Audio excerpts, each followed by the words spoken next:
Next we have Jonathan. Right, go. Speak, great.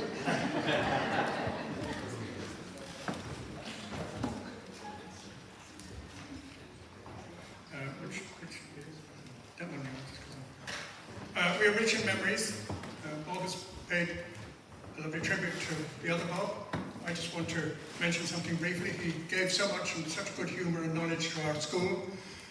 3 weeks after Bob died, I got a package in the post. It brought tears to my eyes. Inside the package was something that Bob very often wore to this Shackleton Autumn School. His tie with penguins on it, penguin books. They had remembered that I'd once asked him where'd you get it from, because sometimes I give frivolous talks about penguin books in the Antarctic. In fact, the last time I did it, one of the books is mentioned here, I think I was traveling with Tom Hanks and Michael Palin, and at the end of my little talk, Tom Hanks said, "What was the first penguin ever published?" Now, if I'd had that tie, I'd have looked, and I didn't know. I found out overnight, told him at breakfast next morning, Ariel by Audrey Morwell. Anyway, Mark is now beginning to look with me with a jealous eye. I have been stuck in an icebreaker in the Weddell Sea, and I hope I don't get stuck in an icebreaker in a thigh.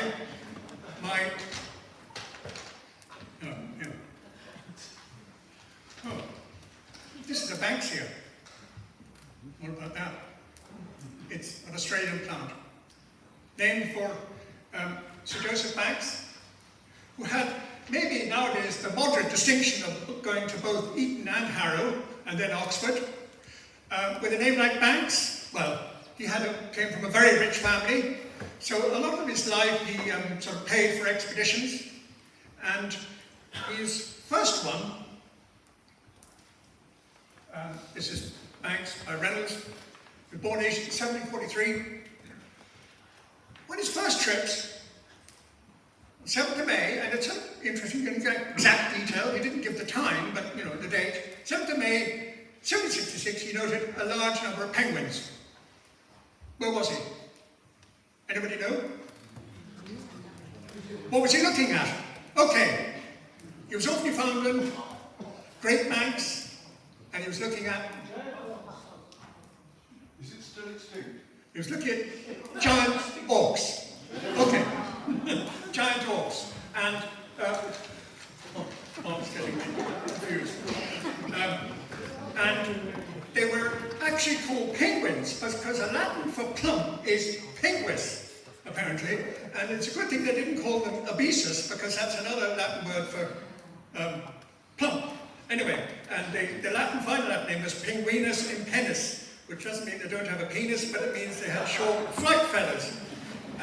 And they became extinct about 1844, and sadly, 3 guys in St Kilda saw one. I thought, God, we'll get a hold of that. So they tied him up, cut a rope around him, and kept him or her, and got him tied up for 3 days, and a storm came.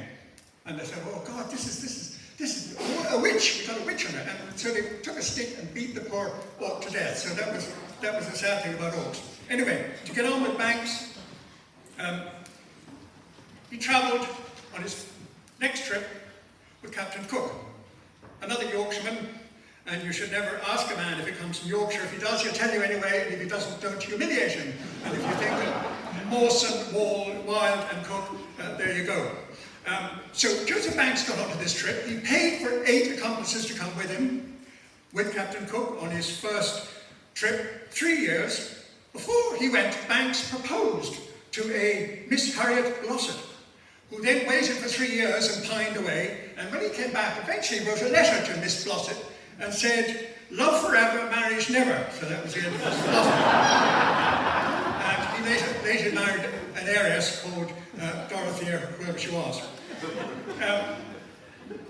They went on a ship called the Endeavour. Sadly, even the most important sort of people sometimes get mixed up between Endeavour and Endurance.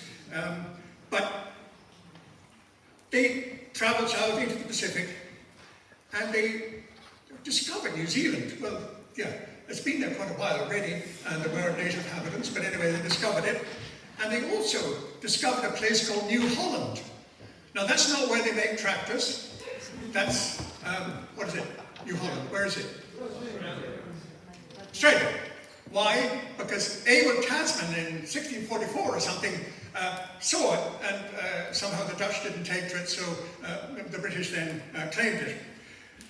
But when they were there, Banks did a huge amount of botanizing, collecting plants, and Botany Bay is named for that. Sadly, later on in life, he suggested it was a good place for penal colony. So most people now sort of associate Botany Bay not with lovely wildflowers, but with penal colonies.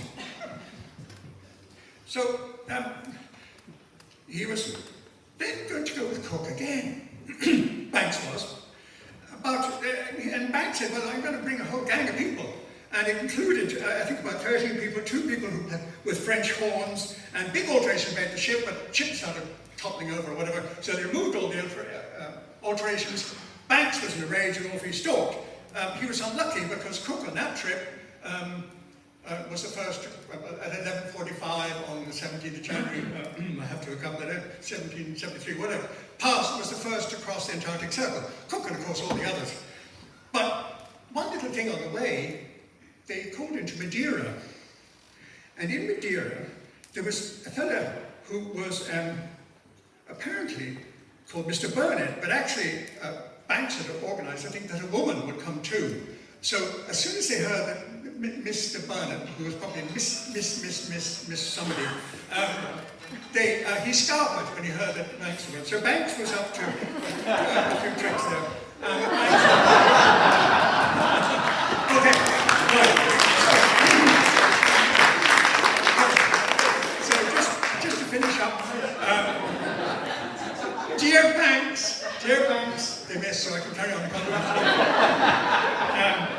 Dear Banks eventually got gout, and I could have given him some good pills if he wanted them, and he confined to a wheelchair. The year before he died, who did he entertain but Fabian Gottlieb Thaddeus von Bellinghausen, who the following year then was one of the first people, not him, maybe some of his crew, to spot Antarctica, and then 3 days later there was Everett Bransfield, Irish-born from Cork, who also spotted, or some of his crew did. So, who took the photograph? This man here. Who is that? Who's this man? Who took the Banksia photograph? Hurley. And that was one of the last photographs he took of the endurance. Thank you.